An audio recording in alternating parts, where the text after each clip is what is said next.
नमस्कार, मैं क्राइम कर्स से एसएन पांडे। आज कार्यक्रम में अपनी बात अपनों के साथ में आज हमारे साथ हैं कांग्रेस पार्टी के प्रवक्ता अंशु अवस्थी जी। आइए आज हम इनसे जानते हैं पार्टी की क्या गतिविधियां हैं, पार्टी किस पे काम कर रही है, आने वाले समय पे पार्टी जो आने वाले बिहार का इलेक्शन है या आने वाली सांसदीयों का इलेक्शन है, सांसदों का, तो उनको कैसे जीतेगी। अंशु अवस्थी जी, अपना परिचय देकर तक। बहुत बहुत धन्यवाद। मैं आपके चैनल को, आपके दर्शकों के माध्यम से बहुत बधाई देता हूं और धन्यवाद देता हूं कि आप जो समसामयिक विषय हैं, जो जनता से जुड़े मुद्दे हैं, उस पर बातचीत करते हैं, लोगों को बुलाते हैं। आज आपने मुझे बुलाया है। मैं अंशु अवस्थी हूं और कांग्रेस पार्टी का प्रवक्ता हूं और आज आपने अवसर दिया है, इसके लिए आपका बहुत धन्यवाद। सर, एक चीज़ जानना चाहेंगे, जो राहुल जी ने अभी जो है चुनाव आयोग पे एलिगेशन लगाया है, वोट चोर गद्दी छोड़। क्या है इसका पूरा मामला, थोड़ा डिस्क्रिप्शन में बताएंगे जनता को कि क्या है। देखिए, राहुल गांधी जी लगातार जो जनता से जुड़े मुद्दे हैं उस पर लोगों से संवाद करते रहते हैं और ये कांग्रेस पार्टी की परंपरा रही है। इससे पहले, जब आज से पहले आज़ादी की लड़ाई के समय भी गांधी जी लोगों से चर्चा करते थे। उसके बाद पंडित जवाहरलाल नेहरू, तो ये गांधी परिवार की और कांग्रेस पार्टी की परंपरा है कि वो लोगों से मिलके एक संवाद करते हैं और संवाद से जो चीज़ें निकल के आती हैं उन मुद्दों को वो अपने मुद्दों में शामिल करते हैं। अच्छा, कांग्रेस का उत्तर प्रदेश में क्या ग्राउंड है? हाँ, मैं बताऊँ तो जो वोट चोरी का मुद्दा है जी, उसको लेकर लगातार लोगों के सुझाव आ रहे थे कि कहीं ना कहीं भारतीय जनता पार्टी जो लोगों का मूल अधिकार है, वोटिंग राइट जी, उसको चोरी कर रही है। अब वो उस पर काफ़ी काम हुआ, काफ़ी एक्सरसाइज हुई और उसके बाद जो राहुल गांधी जी ने तथ्य देश के सामने रखे जी कि कहीं पर आप रहने वाले लखनऊ के हैं, आपका वोट कर्नाटक में भी है, आपका मुंबई में है, 20-20 जगह वोट है। आप एक घर है जहाँ पर कोई भी रहते, फैमिली में 2 लोग हैं, उस घर के नाम पर 100 जो है वोट बने हुए हैं। जी जी। हर एक आधार कार्ड जो है वो सब उस पर पता होता है, लेकिन जो वोटर बने उनके पता के आगे 0 है।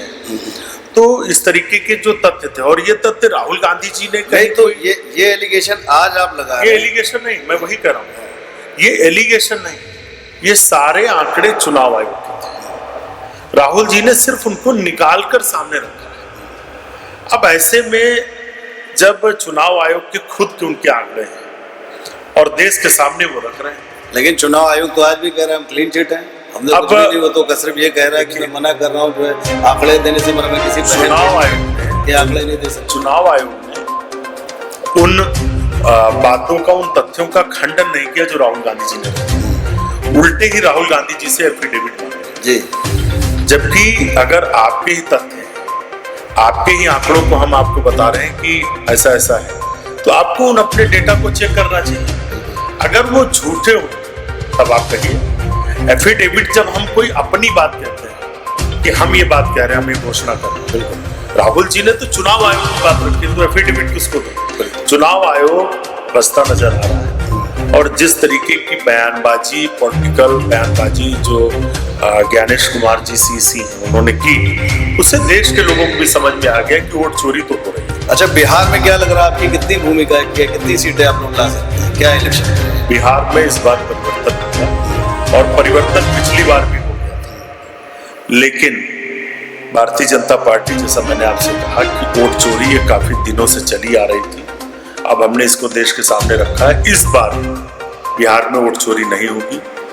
जो SIR का मुद्दा है उस पर लोग जागरूक हैं। भारतीय जनता पार्टी चुनाव आयोग को हमेशा जो प्रोटेक्ट करती है, सुप्रीम कोर्ट की फटकार पड़ चुकी है। बिहार में इस बार परिवर्तन होगा, वहां पर हमारे गठबंधन की सरकार बनेगी और आप देखिएगा कि भाजपा और नीतीश कुमार जो भ्रष्टाचार में आकंठ डूबे हुए, बेरोजगारी चरम पर, वहां पर जो लोगों के राइट्स हैं उनको लेकर लोग उद्वेलित, तो जनता बदलाव करने जा रही है। तो कांग्रेस इसमें नया क्या करेगी, कैसे वो देगी रोजगार? उसका भी तो कुछ होगा कि कैसे हम देंगे। भाई चलिए, इससे रोजगार नहीं दे पा रहे हैं, आप कैसे देंगे? देखिए, सिर्फ रोजगार की बात नहीं, कांग्रेस की बात नहीं, जो ईमानदार नियत रखता है वो रोजगार दे सकता है, क्योंकि इस देश में संसाधनों के अवसरों की कमी नहीं।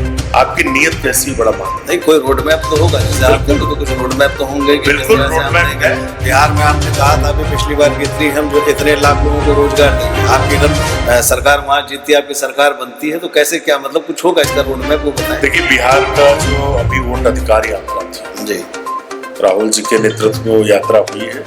सब गठबंधन के हमारे नेता तेजस्वी यादव जी, अरुण साहनी जी, तमाम जो दूसरे और नेता थे वो शामिल हुए। एक मिलके एक कॉमन मिनिमम प्रोग्राम बनना है, जल्द ही वो मैनिफेस्टो आपके सामने होगा।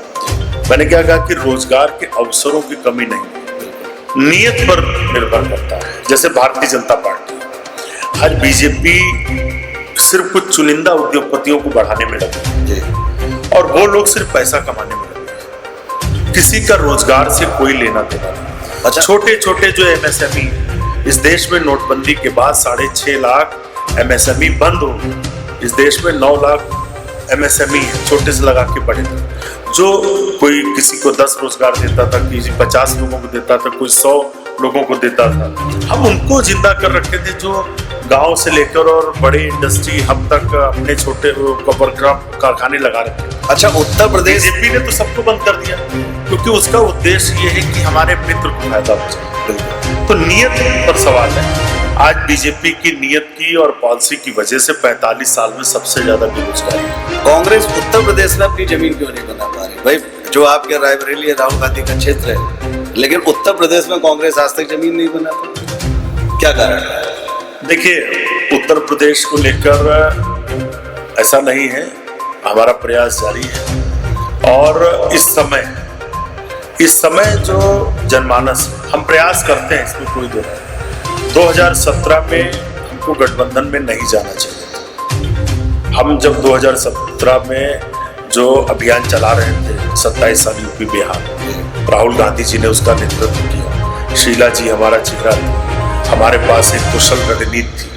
27 साल यूपी बिहार हमने कहा था किसानों का कर्जा माफ, बिजली बिल हाफ, लेकिन कहीं न कहीं कुछ निर्णय हुए और जिसकी वजह से जो एंटी इनकम्बेंसी था उसका भी हमको खामियाजा भुगतना पड़ा। अब इस समय जो अभियान कांग्रेस पार्टी उत्तर प्रदेश में चला रही है, जो हमारा संगठन सृजन अभियान है और जो जाति जनगणना का मुद्दा है, किसानों का जो मुद्दा है, युवाओं का मुद्दा है, आप देखिएगा 2027 में इसका फायदा मिलेगा और हम सरकार बनेंगे। एक प्रश्न और आपसे पूछता हूँ मैं कि आप केजरीवाल को इंडिया गठबंधन ने अपने में लिया, पर यही केजरीवाल है जो दिल्ली से शीला दीक्षित को साफ करने वाले कांग्रेस को साफ कर रहे हैं। तो कांग्रेस ने क्या सोच के इनको लिया अपनी पार्टी में? देखिए, राजनीति में जो है दुश्मनी नहीं, यही एक इसकी अच्छाई भी है और बुराई भी है। तो आगे क्या वो वफादारी में रहेंगे? इसके देखने के अपने अपने नजरिए हैं।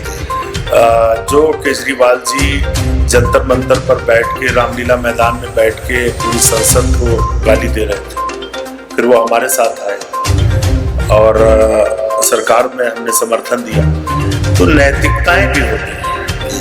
अब नैतिकता उनकी कितनी रहेगी ये तो अरविंद केजरीवाल ही बता सकते हैं, इसके बारे में तो हम बता नहीं सकते। बिल्कुल। हमारा उद्देश्य ये है कि इस देश का जो संविधान है, लोकतंत्र है, डेमोक्रेसी है, लोगों के अधिकार है, उसके लिए जो हमें त्याग करना पड़ेगा, एफर्ट करना पड़ेगा, वो हम करेंगे। क्योंकि कांग्रेस की ये नैतिक जिम्मेदारी, हम फ्रीडम मूवमेंट से निकले हुए पार्टी है, इसलिए हमारे दायित्व कहीं ज्यादा है, क्योंकि हमारी लीगेसी आंदोलन की है, हमारी लीगेसी स्वतंत्रता संग्राम की।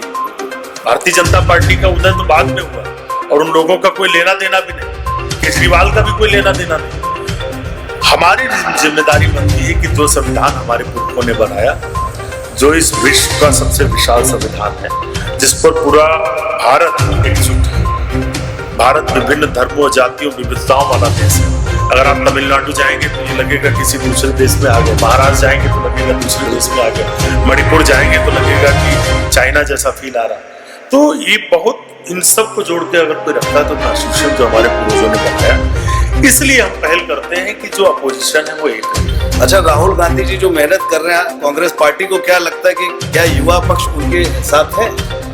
आज आप कोई भी सर्वे उठाकर देखिए, किसी का भी, आप जैसे स्वतंत्र पत्रकारों का भी है जो आवाज उठाते हैं, गोदी मीडिया, बिल्कुल सबसे ज्यादा अगर पॉपुलैरिटी है यंगस्टर्स में तो राहुल गांधी की, क्योंकि मैं 5 साल नहीं, 10 साल नहीं, 15 साल की बात करता हूं। आप 15 साल में राहुल गांधी जी के स्टेटमेंट्स निकाल के देख लीजिए, बिल्कुल उनमें कोई अंतर नहीं। जो बात उन्होंने तब कही होगी वही बात अब भी कहते हैं। बिल्कुल। अगर किसानों की बात तब कही थी, 69,000 करोड़ रुपए माफ हुआ था, भूमि अधिग्रहण बिल आया था, किसानों की जो जमीनें सरकारें छीन लिया करती थी उनको अधिकार मिला था। आज भी वो किसानों की बात, एमएसपी की बात कर रहे हैं। मोदी जी ने कहा था 15 लाख रुपए देंगे, कहा था इस देश में पैदा होना अपने आप। तो मोदी जी तो ये भी कह रहे थे जुमला है, वो तो भाई इलेक्शन नीति है। जैसे मैंने क्या कहा, राहुल गांधी जी के बयानों में आप भेद अंतर नहीं पाएंगे। उनका बयान जो तब रहा होगा, उनके स्टैंड नहीं बदलते। अवसरवादी लोग बदलते रहते हैं। तो मतलब मोदी जी को क्या जुमलेबाज मान लिया जाए? नहीं, हम मान क्या लिया जाए, ये तो उनके पार्टी के राष्ट्रीय अध्यक्ष अमित शाह जी ने इस बात को कहा कि वो 15 लाख वाला जुमला था। जी जी। उस जुमले को कहा किसने था? नरेंद्र मोदी जी ने कहा। तो जुमले को कहने वाला जुमलेबाजी कहलाएगा, सीधा है।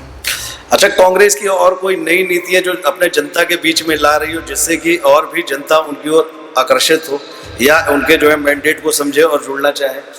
देखिए, हम क्राइम कर्स के माध्यम से जो इस प्रदेश के लोग हैं, जो आपके दर्शक हैं, हम यही कहना चाहेंगे कि जो धर्म है वो हमारी आस्था, हमारे आचरण का विषय है। कृपया राजनीतिक लोग जब आपके पास आते हैं, वो कांग्रेस के आए, वो भाजपा के आए, हम किसी के भी आए, आप उनसे अपने वेलफेयर से जुड़े मुद्दों पर, अपने भविष्य के मुद्दों पर उनसे सवाल करिए। बिल्कुल। उनसे हिसाब किताब करिए। जिन लोगों ने आपसे वादा करके वोट लिया कि हम आपको नौकरियां देंगे, भयमुक्त प्रदेश देंगे, बेटियों की सुरक्षा करेंगे, बेटी बचाओ बेटी पढ़ाओ की बात करेंगे। आज उत्तर प्रदेश में सबसे ज्यादा महिलाओं पर क्राइम हो रहा है।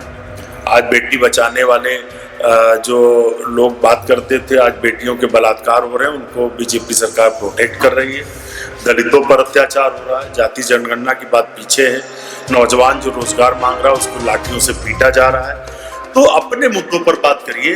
राजनीतिक लोगों से धर्म का ज्ञान मत लीजिए। धर्म का ज्ञान लेना है, हमारे धर्माचार्य उसके लिए है। एक भारतीय सनातन व्यवस्था में व्यवस्था है कि जिसको वकील के पास जाएंगे, अगर लीगल आपको एडवाइस चाहिए तो आप वकील के पास जाइए, कृपया डॉक्टर के पास मत जाइए। दवा लेनी है तो डॉक्टर के पास जाइए, वकील के पास मत जाइए।